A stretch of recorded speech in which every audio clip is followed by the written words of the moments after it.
Okay lovely. ये कितने लोगों को लव यू बोलते रहोगे आज? कितना लव यू? ये बात अमेजिंग अमेजिंग। हाँ, thank you so much, I love you too, thank you. सबसे पहले तो श्रेया जी मैं ये और जिगर भाई आपसे दोनों से एक्चुअली पूछना चाहता हूँ, ये इस मेलोडी का बीज कैसे पड़ा? क्योंकि ये बीज ही इतना स्ट्रांग है कि once you hear this melody also it kind of sticks in your mind. With Dino sir, of course, we were all thinking कि इस फिल्म में अगर एक प्रमोशनल गाना करना हो तो वो कैसा हो सकता है. And since the film has a big sequence which has rain in it, I think that was our inspiration कि एक बारिश का गाना करते हैं, और बड़े समय से कोई बारिश का गाना ऐसा आया नहीं है. तो बीच तो वहीं था. आई थिंक स्क्रिप्ट में वो बात थी कि कहीं एक बारिश का गाना बनता है, तो it came out from the script, yes, and you hear it in the film. Lovely. Shreya ji, one word if you want to define this song. One word में भीगी sari. How are you going to define it? एक शब्द.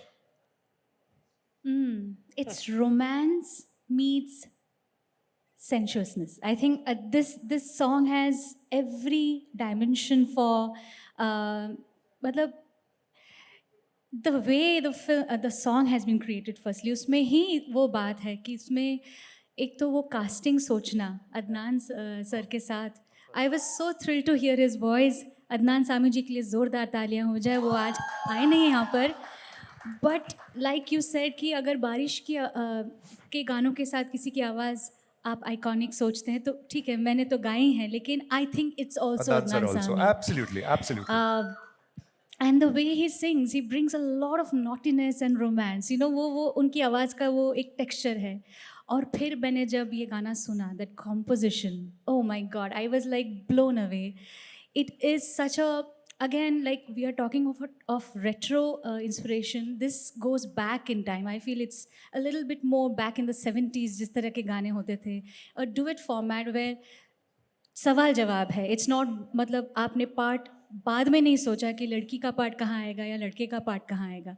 It is a conversation and that's beautiful. What Sachin Jigar का magic is undeniable, और उनका जो versatility है of work, it's unthinkable. And I am so so so thankful to you both for giving me a song like this. And once again I have to see how, आपने तो देखा ही होगा, but the way they have picturise the song and the beauty is sizzling on screen.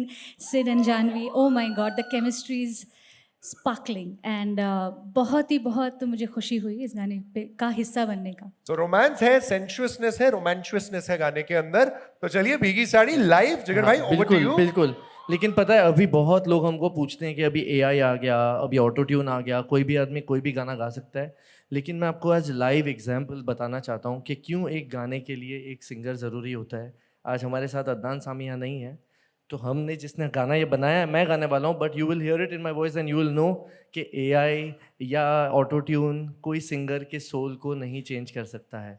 मैं गाऊंगा, आपको अदनान सामी वाली feel नहीं आएगी, and that will make you know कि कोई एक सिंगर, एक आदमी, एक ह्यूमन, एक सोल, एक आवाज़, उसकी क्या ताकत होती है और वो क्यों एक गाने के लिए इम्पोर्टेंट होता है.